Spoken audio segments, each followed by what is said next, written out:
What's going on, guys? TKD123 back here video, and it is another Monday, and that means another installment of the Music and History series. Let me know if you guys are enjoying it. And this week we're going to be covering Bryson Tiller. He is a up-and-coming R&B artist, and he has a couple of tapes out there, and mainly his album Trap Soul, which is his debut album, and you can find that on Spotify, iTunes, etc., all that good stuff.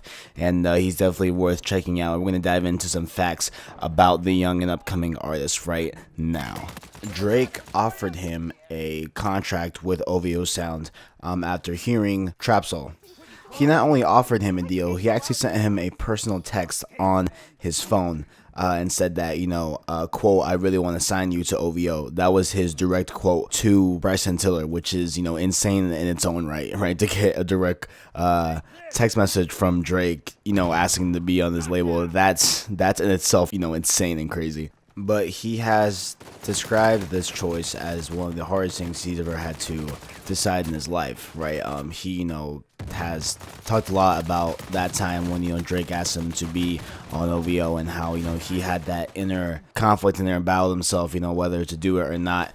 And he did feel like it was destiny to be on OVO in a way. Like, he felt like this was God's plan. He felt like this was what was meant to happen, right? To be signed on the OVO, right? But he got offered another deal with Radio Corporation America, and OVO 40, which is Drake's, longtime producer, actually looked at the deal that they offered him, and he deduced that, that was a way better deal than what OVO would offer him, right? Like, he felt that that was a once in a lifetime deal that he didn't think that he could ever get, at OVO. And so Bryson Tiller made the hard choice to say no to Drake and went on to Radio Corporation America as his label. And that would have been really interesting to see, Bryson Tiller on OVO. I feel like he would have been a great addition to the squad and, like, really, go well with the other artists on OVO, like Majid Jordan, Party Next Door, Division, like, all those other guys. I feel like he would have been, like, a perfect, spot to be in with OVO. But, oh well, a better deal came around, and, you got to pick your deals the best way and, not choose off of preference. So Bryson Tiller is a father. Yeah, he is a dad and a father. Same thing, although I said dad and father, but he is a father to a 1-year-old daughter named Harley, and there are plenty of pictures that you can see on his Instagram. You can scroll down and see a bunch of photos, with them in the pool and hanging out at the house, and just a bunch of pictures of him with his daughter, and that's a very open thing that he has, and he's very proud to be a father. At least I assume. I hope he's proud to be a father. But yeah, he is. He's a father. In case you didn't know that, he actually wanted to be a writer of songs as opposed to an artist, right?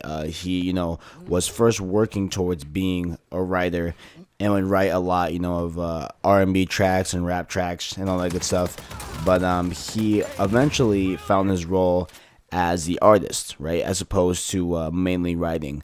And he has said, quote, "Everything just happened differently as opposed to what he initially thought things would go down." And now the rest is history. Now he has a very big album that's successful and all that good stuff. So yeah, I guess it worked out in his favor in the end. So his hit track "Don't," right, which in my eyes is his big come up into the game, right? Like, his big track that made him a household name of hip hop was actually made on a very, very tight budget. He was given $600 to buy recording software, equipment, all that good stuff, and he recorded "Don't" off of that, which is very kind of inspiring in a way, because all these young kids that want to go into music, they say that, oh, they don't have the equipment to do it, or it's too expensive, or they don't just have the means to do it. But Bryson Tiller did it off of this small amount of money, and "Don't" became such a big phenomenon, dude. Like, when you think of Bryson Tiller, you think of "Don't," right? That's just a period, right? Like, that is the key mark of him as an artist right now. Obviously there'll be more songs, but "Don't" right now is super hot, when we're talking about Bryson Tiller. So that's just very, kind of inspiring in a way, for young kids that want to get into music and start, creating music, that you can do it at a small budget. It still can be done. You just have to have the chops and have the talent and have the drive to want it and do it as bad as the next guy. Bryson Tiller had a rough childhood. He often describes his life before fame to be, pretty daunting and a really difficult time in his life. He said that he would often sleep in his car to try to make ends meet, and and really that's almost at times all he had, right, was to sleep in his car. Then he remembers on the 1 year anniversary of Don't, when that dropped, he remembers being in bed, staring at the ceiling, and being like, a year ago, I was sleeping in my car, right? And now I'm here in a house,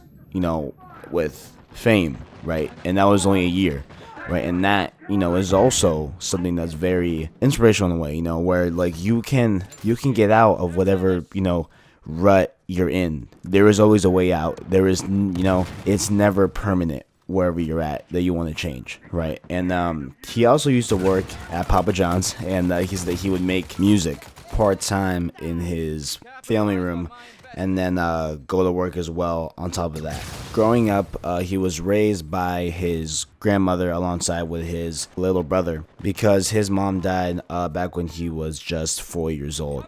So his grandma, took the reins and raised these two kids. And I didn't find anything about the father really. I have no idea about the father. So maybe his father just wasn't in the picture since his grandma was raising them, or maybe his father skipped out of town. Who knows? But and that's all I gotta say about Bryson Tiller for this Monday. And just a quick side note, next Monday we will not be doing a music history, because obviously we got E3 popping next Monday, so there's gonna be a lot of coverage on E3, a lot of my thoughts and opinions on the show, so that will be next Monday's video as opposed to a music history. But we will be back next the following Monday, not next Monday, but the following Monday after E3. Definitely back with another music history video, but we're gonna take a little break hiatus next week. So if you guys enjoyed the content, please down below you can like the video, share it, subscribe, all the good stuff. I really do appreciate all the support you guys give me. And also down below in my description, you can find my Snapchat, Instagram, Twitter, all the good stuff. You can follow me on there, see what I'm popping out on my real life. And as always, my Snapchat is beyond incredible. That's Grammy award winning Snapchat, to be honest with you. And leave a comment below what other artists you want me to explore. Is there artists that you were interested in, that you want to hear my insight on? Let me know down below in the comments below. And I thank you for all the constant support you guys all give me. I really do appreciate it. And thank you guys for watching. And as always, I got you.